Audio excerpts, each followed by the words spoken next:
Salut à tous, c'est le Poisson, j'espère que vous allez bien. Aujourd'hui, on se retrouve pour une toute nouvelle vidéo exactement comme Vogue, c'est un truc de fou. Je suis avec mon portable, la lumière c'est dégueulasse, la qualité va être dégueulasse. Je sais totale improvisation, exactement comme quand j'étais le petit pranker.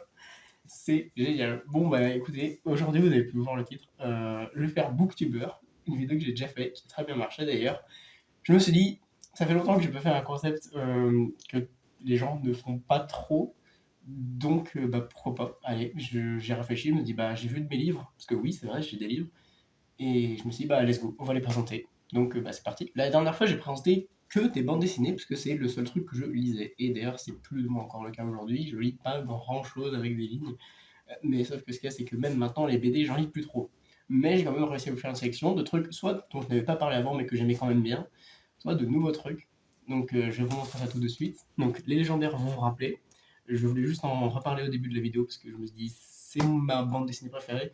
Elle vaut vraiment le coup pour petits et grands. Franchement, foncez. Voilà. J'en ai déjà parlé dans mon autre vidéo, donc je vous la mettrai en fin de la vidéo. Vous pourrez juste cliquer dessus et aller la voir. Ça a vraiment changé par contre, hein, moi je veux dire. Donc du coup, je vais commencer avec une autre bande dessinée. Ne vous fiez pas à la couverture, c'est juste le seul tome que j'ai. Voilà, c'est Nelson. Nelson, c'est quoi? Nelson, tout est résumé en fait dans la première page, ce qui est la même à chaque fois.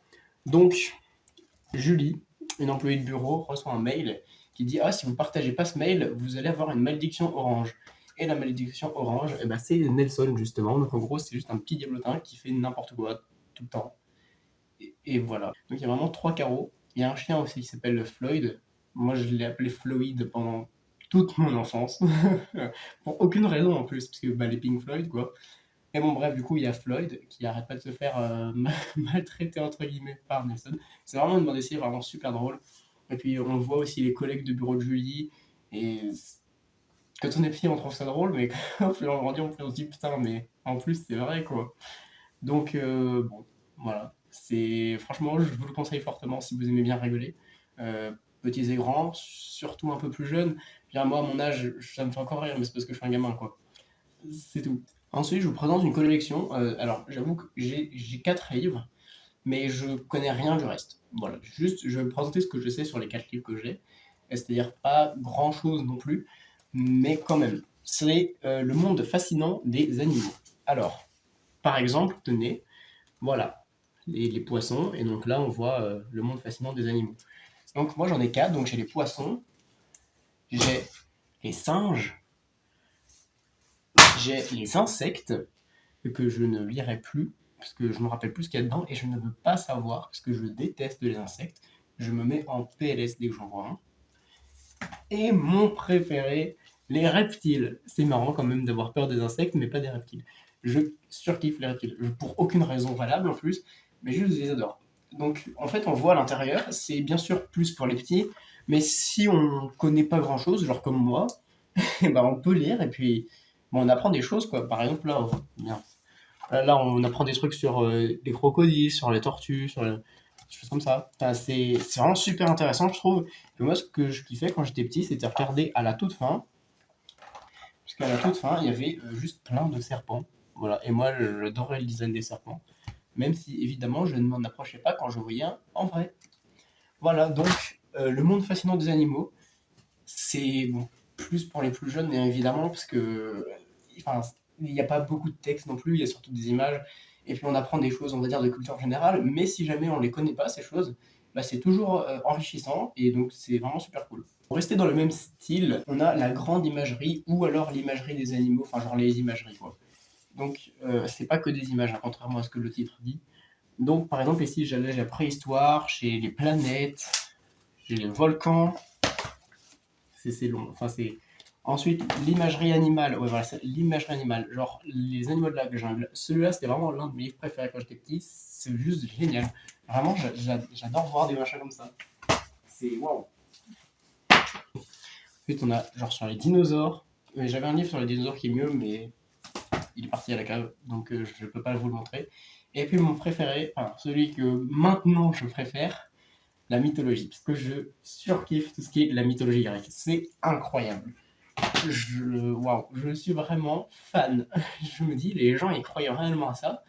Et ils ont eu toutes ces histoires, ils y croient dur comme fer, mais aussi c'est génial. Moi, j'aimerais bien, en fait, pouvoir être croyant de la mythologie grecque. C'est premier degré, mais bon, malheureusement, enfin, j'imagine, hein, parce que je peux pas savoir, mais j'imagine que c'est pas vrai, mais enfin, j'aimerais bien pouvoir. Ce monde me fascine. Voilà. La mythologie grecque, il y a tout dans ce livre. Enfin, tout, non. Il n'y a pas tout, mais il y a beaucoup de choses. Et à mon avis, il doit y avoir plusieurs tomes.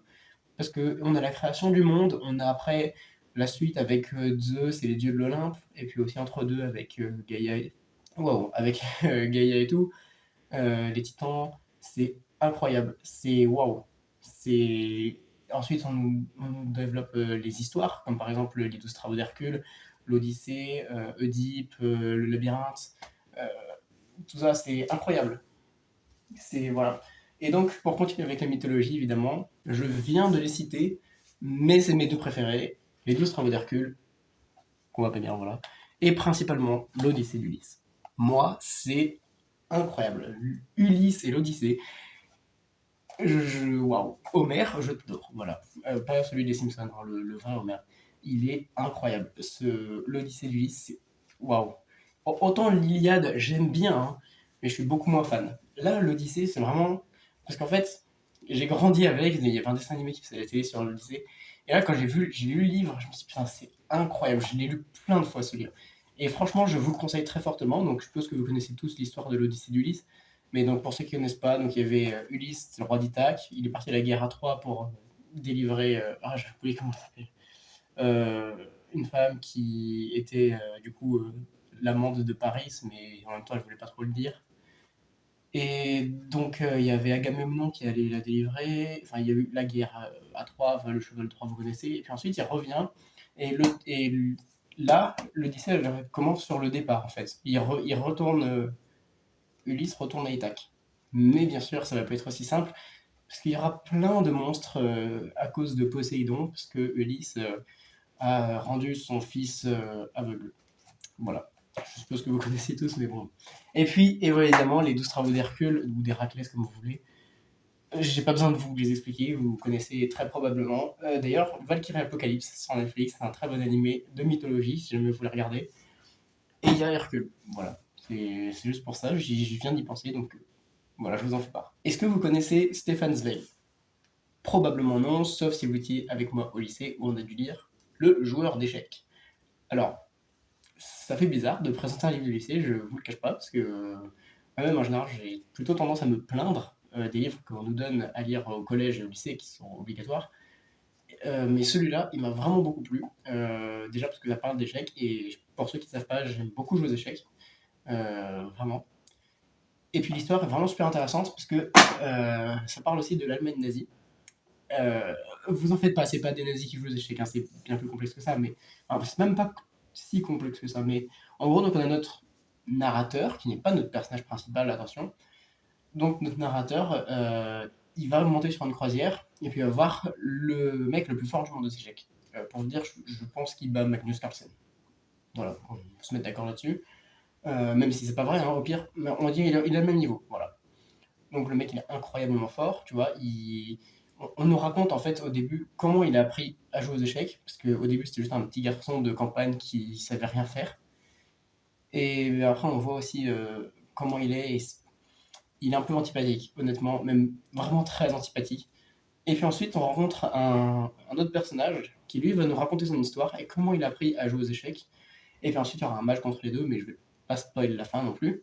Donc franchement, roman super bien, je vous le conseille vraiment. Ça me fait trop bizarre de conseiller un livre déjà avec des lignes, genre pas une bande dessinée, et puis en plus du lycée quoi. Waouh. Mais bon, du coup, c'est cool de me dire que j'ai lu un livre bien au lycée. Donc pour finir, vous n'auriez pas pu y échapper de toute façon, je vais bien finir par le caser. Vous connaissez très probablement JoJo's Bizarre Adventure. Oui, oui, merci, merci. J'arrive à le caser dans quasiment toutes mes vidéos, c'est incroyable. Bon, alors là, je n'ai que la partie 7 de JoJo. Alors pour ceux qui ne savent pas, JoJo, c'est un animé et un manga qui se divise en plusieurs parties. Chaque partie a son JoJo, donc de la famille Joestar. Même si le nom de famille des fois il change, il reste le sang des Joestar, on va dire. Donc il y a des, des histoires de vampires, d'ondes et de stands après. Donc moi là ce que j'ai c'est la partie 7 parce qu'elle n'est pas disponible en animé pour le moment. Euh, la partie 9 est en train d'être écrite mais je voulais vous présenter absolument Jojo parce que voilà. Les dessins, en fait, là je ne veux pas vous présenter l'animé, je vais présenter les mangas. Alors évidemment j'ai que la partie 7 comme je viens de le dire, mais les dessins sont incroyables. Genre déjà moi regardez la couverture, voilà, c'est le tome 1 de Steel Ball Run, la partie 7 c'est incroyable. Après, il y en a à qui ça peut ne pas plaire. Et là, je comprendrais totalement. Mais, je veux dire, vous ne pouvez pas me dire que les dessins de Jojo ne sont pas magnifiques. C'est incroyable. Waouh. Araki, c'est. Enfin, voilà, moi je l'adore. Franchement, lisez Jojo, regardez Jojo, faites ce que vous voulez, mais au moins essayez quoi. Parce qu'il y a plein de gens qui disent ah non, Jojo ça a l'air nul, regarde c'est tout moche, ou alors ah regarde ils font des poses de gay. Bah non. C'est pas des arguments ça. Tu peux dire à la limite que tu n'aimes pas l'animation, ou que tu n'aimes pas les graphismes, mais tu peux pas dire que c'est nul parce qu'ils font des poses de gay, tu vois. Tu peux pas dire que c'est nul parce qu'on comprend rien. Déjà, essaye. Voilà. Je vais me calmer maintenant avec Jojo's Bizarre Adventure. J'espère que la vidéo vous a plu. Je vais essayer de faire un maximum de cuts parce que, bon, honnêtement, ça fait quand même vraiment beaucoup. 12 minutes pour une vidéo booktuber. Mais voilà, moi j'ai pris plaisir à la faire. J'espère que j'ai réussi à vous convaincre au moins pour un livre. Et puis, bah, je vous dis à très bientôt pour une prochaine vidéo. Ciao, ciao.